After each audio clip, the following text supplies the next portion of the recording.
Good morning, folks. You know how many ever trailers one watches? It is never equal to watching the movie itself, right? So when I saw the Monday morning newspaper, it says US downgrades and impacts on market. So we all knew how bad the debt situation was getting in the US, and but it still took Moody's to officially downgrade it to create an impact. But let us also be aware that Moody's was the last major agency to be downgrading. S&P and Fitch had already downgraded US from AAA down one notch to AA. So what happened here? As the US's government debt kept on increasing, and we have often spoken about it becoming unsustainable if it wasn't for its reserve currency status, it would be having a much lower credit rating, right? So the US has a debt to GDP ratio of more than 120, which is among the worst in the developed nations category. Okay, so it was just being pushed under the carpet by the agencies all these years, and it's interesting to note that Moody's had maintained the country's top tier rating of AAA since 1919 and has downgraded it only now after so many years. While in 2023 the agency had assigned the US a negative outlook, its peer Fitch Ratings had downgraded the US by one notch to AA plus from AAA in August 2023 itself due to fiscal deterioration and repeated gridlocks during debt ceiling negotiations in the US Congress. S&P was the first agency to cut the US's AAA rating way back in 2011. Okay, so what does this mean for markets? What does it mean for the US as a nation? It means that as its rating falls, and it's obvious it's fallen because the US wants to borrow more and more, and it's not doing anything major to control its debt burden. And its interest payments are going up, as we have discussed in earlier podcasts also. It clearly means that the US will have to pay more to raise fresh borrowings. Okay, so the US bonds did react, and US yields on 10-year treasuries went up to almost 4.6%, and now by the end of the week it sort of came down to 4.53 again, based on some value buying that happened during the week. And the 30-year is playing around with the 5% yield mark. So this is not great news in many ways. Look at it in one way: if the US is yielding a much higher interest rate with relative safety, then a lot of money will go from the rest of the world to the US. Right now, the US is mired in a lot of controversies, and there's not a great deal of optimism or confidence. But as interest rates move up, at some point of time, investors will say that, hey, I'm willing to take that risk. US can't be so bad, and go ahead and capture those yields. Okay, these investors could take money out of the other countries, especially emerging markets, developing markets, and move to the US. And US stock markets fell in the as a knee-jerk reaction, and over the week the S&P 500 fell by 1.9%, and largely driven by the downgrade and some amount of pessimism coming in on the US economic growth. Consumer sentiment has been pretty bad. It has not really gone up since Trump took over. Initially it went up, then it has been falling. But consumer sentiment should not be taken as a very important factor, because it can change so often, it can change so frequently. So yes, look at it, but I would not give it too much importance because of its changing nature. Okay, so while the US interest rates have been going up, one would expect the dollar to have gone up, but no, the dollar fell. It reflects the pessimism on the US, the loss of confidence in the US, and it's not the really go-to place for putting all your country's money there or investors' money. So the dollar actually fell, the DXY fell 1.4% during the week. Okay, and you did see the euro and basically the euro going up. Yuan didn't go up much versus the dollar, but the euro appreciated. The euro has been a beneficiary of all this confusion and chaos, actually speaking. We've seen the European stock markets do well, and we are seeing indications that the European economy could be doing better. The data that has come in shown that the German economy did far better than expected. It actually did twice the expectation. So we are going to see a lot of attention moving to the European markets. They've been the underdogs in any case all these years, having underperformed and valuations being very low. Japan also is experiencing higher interest rates. The Japanese bonds are also moving up, and this could be having a lot of domino effect because we have discussed this in the past. Because of low interest rates in Japan, a lot of carry trade has been taking advantage of borrowing low in Japan and investing in the US at a higher rate of return, safe rate of return. And if Japanese rates go up, and as they have been going up, you will see a reversal of some of this. A few months back, we did see some of the reversal as the Japanese central bank started raising interest rates after many years of keeping it low. And now this is market driven yield movement. You will see that some of the money coming back to Japan, it could be easily 300-400 billion dollars that comes back to Japan. It's not any small sum. Let us see as we go forward what impact this could have on global markets. It could have an impact on the Indian markets also. In what way? You would see that the difference between US treasuries and India treasuries at the lowest.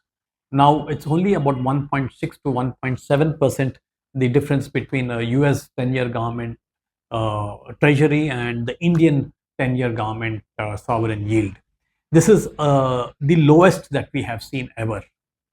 It's not great because when the yield gap was higher, you would see money coming into India as a relatively safe country. They could come here with a relatively stable currency and get much more than what they get in the US. Okay, but if that yield gap is lower, then you may not see money flowing in as easily, and in fact even money going out. This is as far as the debt markets are concerned. And if you're talking about equity, then you all know that price earning multiple, and if you reverse it, it becomes the earnings to price, E by P, which is actually the yield that you get out of the stock market. The yield from the stock market has to be far higher if you are safely getting a 5% 30-year yield or a 4.5% 10-year yield on US. So let us remember that the risk-free rate of return at 4.5 means that our market should be far more attractive to attract money coming from outside. Either PE rating should go up, or market should have fallen, or earnings should go up. One of these should be happening. Okay. So as we go into the newspaper, this is Monday's. US tariffs redraw Asian manufacturing in April. As we all were expecting that the higher tariffs would impact exports of all the countries and of course manufacturing as a result. But the only country that has bucked the trend is India. Okay, the Indian PMI has remained at 58.2, which means expanding manufacturing, expanding economy, whereas all other nations have seen a contracting PMI. So this shows that the domestic market strength of India is really holding it up, and our economy is proving to be resilient. This is of course just 2 months of data that we are seeing, 2 months of April and May post tariff regime. So let's not run away with this, but yes, the data does look better than most of the other countries. So we have Ajit Ranade, one of the most well-known economists in India, writing that decoding Trump's strategy will help fine-tune India's game plan as far as the US is concerned. Okay, so he does say that the US strategy is also changing vis-a-vis tariffs. Initially, it was punitive tariffs, punish the rest of the world with high tariffs. But that strategy is changing. Okay, and now as we did read the US president going around the country to the Middle East, he's more interested in getting trade done. He's more interested in getting investment done. So he's highlighting what investments are coming into the US. He's highlighting the trade deals that are coming in. So we know that, as he says, the US economy logged a contraction in this year's first quarter, and if another quarter goes the same way, it would spell a recessionary environment for US. Inflation caused by higher import duties will adversely affect the midterm elections to Congress due in 2026, which Trump cannot afford. His narrative has shifted from punitive action against trade partners towards economic growth, attracting investment, ensuring stability, and peacemaking in the world. In spite of tariff relief for China, it is still seen by the US as a long term adversary and a formidable rival in the realms of technology and geopolitics. Similarly, China has not changed its strategic plans of boosting domestic consumption, picking key sectors for subsidies as part of its industrial policy, and expanding its sphere of influence through its debt and aid diplomacy. Its support of Pakistan is a case in point, and its outreach to Africa is also going up day by day. So US and China have both taken a tactical retreat, and they are negotiating. And the speed at which US and China seem to be coming to an understanding should ring alarm bells for us in India, because we have been thinking that if US and China continue to fight, then India would be a beneficiary in terms of trade. But if they negotiate and come to a truce, remember that India will have to work doubly hard to attract better trade. It will have to work triply hard to attract new manufacturing for exports from India. Okay. So Ranade says the implication for India is serious. Such a quick US China tariff retreat means that a major diversion of trade from China in India's favor, with a boom in US outsourcing from India, is unlikely. Let's remember that and not get it away from all this. Okay, and India will actually have to work harder in quickly negotiating trade deals with other parts of the world. Why just the US? It needs to work on trade deals with Europe and other large economies in the world. And as the RBI governor also mentioned in his interview today, India has to diversify its trade basket. And that is the only way we can be more resilient. Makes a lot of sense. Just like you want to diversify your investments, you also need to be diversifying your trade basket. Everywhere, diversification means safety. Let's remember that. So going into the rest of the week's papers, the Tuesday headline, MGNREGS, that is the Mahatma Gandhi National Rural Employment Guarantee Scheme, demand up in April and May, signals rural strain. This is the headline, my friends, that because of higher rural employment demands in April and May, it could signify rural strain. But if you go through the article, it says that this could be a seasonal imbalance. Okay, actually, on a year-on-year basis, the demand for rural employment guarantee is lesser than last year. Okay, let's go in and see what it says. Demand for fiscal year 2025 peaked in May last year when 27.18 million households sought work, before gradually easing through the rest of the fiscal year, particularly in the final quarter. Notably, year-on-year comparisons suggest a softer start to FY26, though it is higher than the final quarter of 25. The difference between the 20.37 million households demanding work so far till 18th May and the 27.18 million jobs seeking housing in the same month last year may reflect seasonal shift as well as early economic undercurrents. So what the article and the statistics say is very different from what the headline is saying. The headline is trying to create sensationalism, and we have to continuously watch out for this. Today's media cannot be trusted. The headline says one thing, the content says one thing. So let's read and take a better perspective as we go through the article. Sanjay Mukim, who's head of India's equity research at JP Morgan, says it's a bull market reset, requires selective stock picking. So he's not so gung ho on the market. He's not so gung ho on earnings growth. He says everything has already moved up. He's not seeing any major movements anywhere. Okay. So he says for the next 3 odd years, we are looking at a nominal GDP growth of 9 to 11% for the Indian economy.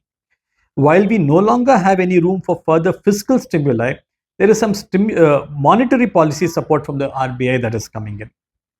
Even though we anticipate an overall 100 basis points cut in rate, favorable liquidity conditions need to persist for a period of time for that to have an impact on the economy. And the RBI is trying to do that. With GDP growth normalizing after the post-COVID boom, company earnings will reflect a similar growth pattern. Hence, we can call it a bull market reset rather than a pause, where the breadth of companies posting earnings growth will be narrower. Okay, so what he's saying is don't expect the broad market to do well. You have to be careful on picking which companies are going to outperform in their earnings growth and pick that. Okay. So right now the task is to identify a set of top-down stocks within the large cap segment or a theme where we are seeing earnings surprises. Ultimately, what works in stock picking is avoiding companies that will miss earnings expectations and buying those that will beat expectations. Okay. However, over the last 18-20 months, identifying top performing stocks has been challenging due to elevated expectations and lackluster results in the last 3 quarters. Currently, only financials look attractive from a growth valuation perspective. Okay.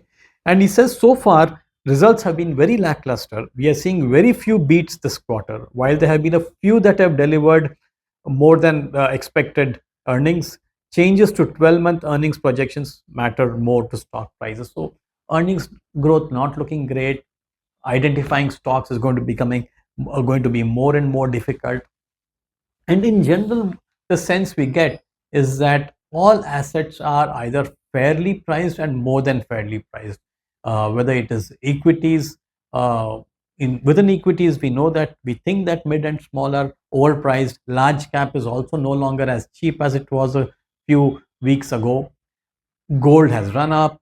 Bonds have already run up. Indian 10-year yield is at 6.25%, which is discounting most of the interest rate cuts. So we are not seeing any asset class which is looking cheap or attractive. So I guess it's not a great time to be taking risks rather than focus on protecting capital. Not a bad idea, right? So the interesting article inside, which throws some light on taxation for NRIs by Jigar Bansata. What NRIs should know about MF taxation in India. So what the author is saying that if you're an NRI and in a country which has a double taxation avoidance agreement with India, then your mutual fund taxation will be based on the tax laws of the country where you are resident. You will not be taxed in India for that. So if you're in a jurisdiction such as Singapore or the UAE, where we do have a double tax avoidance agreement and the local tax rules are very conducive and they will not be taxing capital gains, you do not have to pay capital gains tax in India. It all depends on how you are going to be declaring your status and what are the tax residency certificates that you produce, that you do not have to pay tax in India for capital gains if you're in a country like the UAE, which has no tax on capital gains. So then it makes a lot of sense for these NRIs to continue the investments in India and get their documentation in order to take advantage of this. Tokenize residential real estate. Open up an attractive asset class is what G.N. Bajpai, who was the former chairman of LIC, he says very interestingly. He says, one of the best ways of popularizing the real estate sector as an investment class and allowing or rather democratizing it so that more people can take part in it. As we all know, to buy real estate, you need large lump sums of money.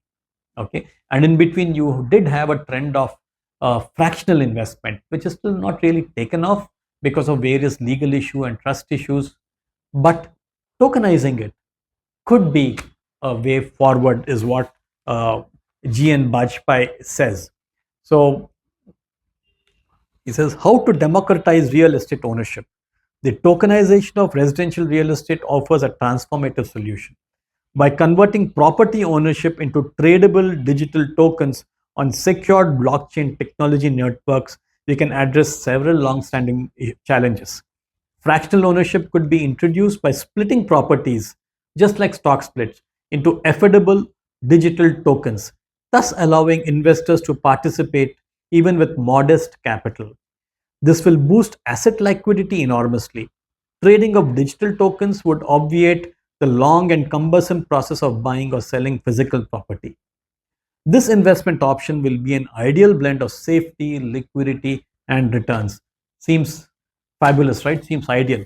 So let's hope that this kind of options would be available to us.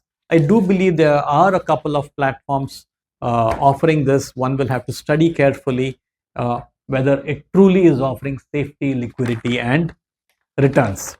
Coming to the end of the week, says net FDI plummeted 96% to 0.4 billion in FY25. Doesn't sound good, right? That our net foreign direct investment is only 0.4 billion for the entire year. Maybe just like that MNREGS headline, we should delve a little deeper into it. Okay. So if you dig a little deeper, you find that actually the FDI inflow was $81 billion for the year. But there were also a lot of outflows. Okay. Investors selling their assets, selling their investments, and remitting the money back. As a result of it, the net flow was only 0.5. It's not that there was a loss of confidence in India and we attracted less. $81 billion, fabulous number to get. Let's go into the article. Net FDI in India crashed by more than 96% to 0.4 billion from 10.1 billion net a year ago due to higher repatriation and outward flow. Okay. So the decline in FY25 is a sign of a mature market where foreign investors can enter and exit smoothly, which reflects positively in the Indian economy. Okay. So you had a number of large investors, large owners like Hyundai, who sold, divested to India investors and took back money. So this was a large amount. We had a number of large private equity exits last year, and right from Swiggy to Hyundai, and these investors took money back. So the net FDI was low. It does mean that they took a large sum back. So as some critics would like to say, Indians are giving an easy exit to foreign investors. We are allowing them to disinvest at high prices and take their money back. Good or bad, you can debate till the cows come home to roost. Okay. Sonal Verma is a chief economist at Nomura for India and Asia ex-Japan. And she writes in the edit that India has a fabulous low inflation tailwind. Okay, we did say last week that inflation came down to only 3.6%, below the RBI's norm of 4%. You know, RBI says anything below 4% is great. So we are below 4%, and how do we take advantage of this? Okay, and so she says that food inflation has been falling, and this has been a great. If it wasn't for gold as part of the inflation, retail inflation basket, our inflation overall would have come down to maybe 3.3% instead of 3.6%. Just pretty low. Okay, so thanks to higher production and increased imports, the prices of pulses have already begun to decline and are likely to fall further in our view. Robust domestic production and subdued demand have led to deflation in prices. So a good Rabi harvest, good water levels in reservoir, and a good monsoon will further bring down the prices of cereals. Okay. India's inflation cycles, she says, are driven by food prices, so this is important. And additionally, she says, input costs are moderating for agriculture, fertilizer, diesel, and fodder price inflation have fallen, and rural agricultural wage growth remains low. For manufacturing, energy and industrial metal prices have moderated, lowering commodity cost inflation. For services, moderation in salary and wage expenses of listed companies, a proxy for urban wages, is indicative of lower input costs. So, whether it's agriculture or manufacturing services, input costs are moderating. Then, he says China is a source of disinflation. We've spoken about this in the past also, right? Even with the recent United States China truce, US tariffs on China's imports are much higher than US tariffs on India. India's imports from China picked up in March April by a sharp 26% year on year, suggesting rerouting and clearance of lower priced Chinese products in India. So, like we were worried about Chinese dumping in India, this actually seems to be happening, and this, as far as inflation goes, will bring down input costs for Indians, bringing down inflation. And next, there is a slack in the economy. Moderating credit growth, weaker global demand, the impact of uncertainty on private capex, and lags in policy transmission mean that the output gap is likely to remain slightly negative in this year. So, what Sonal is essentially saying is there's going to be lower demand, and in any case, price of input coming down. So, inflation is bound to be trending lower in the near future. The currency is also not a major risk, she says. The slowdown in US growth, asset reallocation away from US, concerns over the US fiscal position, and the market view that exchange rates are being discussed as a part of trade negotiations in Northeast Asia mean that the US dollar is likely to remain soft over coming months. So a lot of these points we've been discussing related to the currency and US markets, global markets, Indian markets, they're echoing in different circles in different manners, but all pointing to the same thing. Inflation will be lower, cost of goods will be lower, the US dollar will be softer, and the US is negotiating in such a manner that overvalued currencies elsewhere are going to be devaluing themselves, or undervalued currencies elsewhere will force themselves to be valuing higher, benefiting dollar exports. Okay, the second one is more the concern.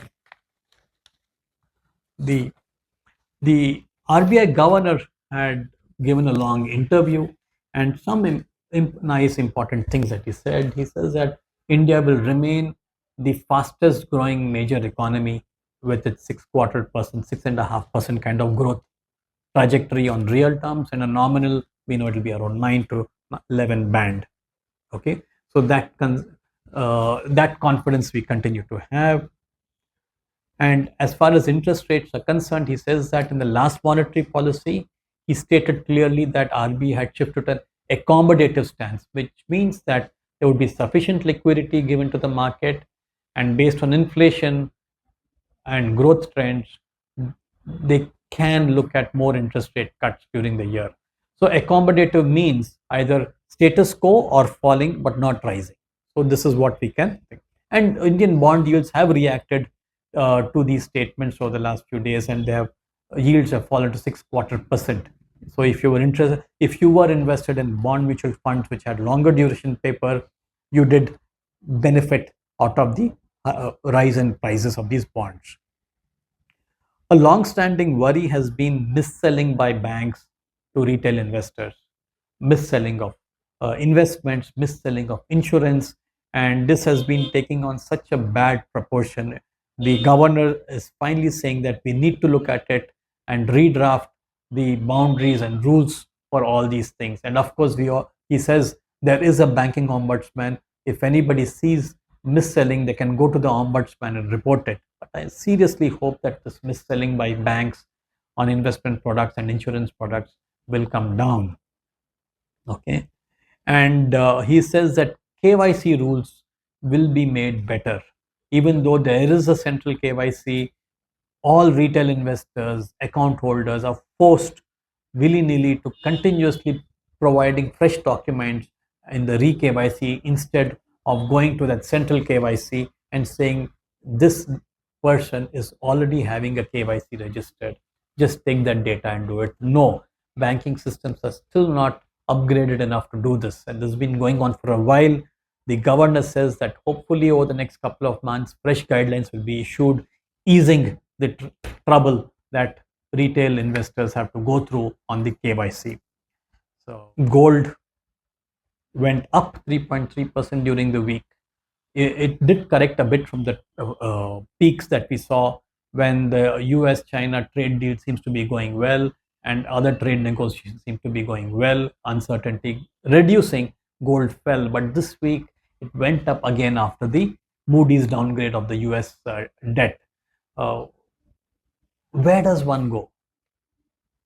Okay, Finland last week announced that they would use $100 billion belonging to Russia, which they had confiscated, to buy arms and send to Ukraine. Is this going to increase confidence in central banks around the world to park their money in US? No.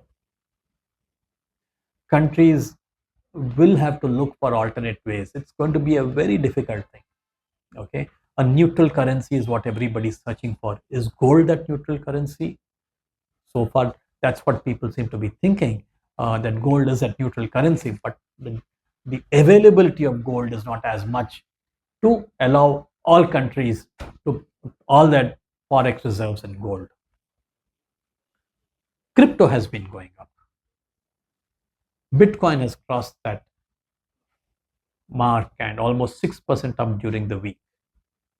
So cryptocurrency could be a place where investors could go to in the lack of confidence in anything else or any other asset. So we all know crypto does not have that fundamental strength. It remains speculative and it is getting more and more demand. Okay, so that's all folks for this week. Have a good weekend.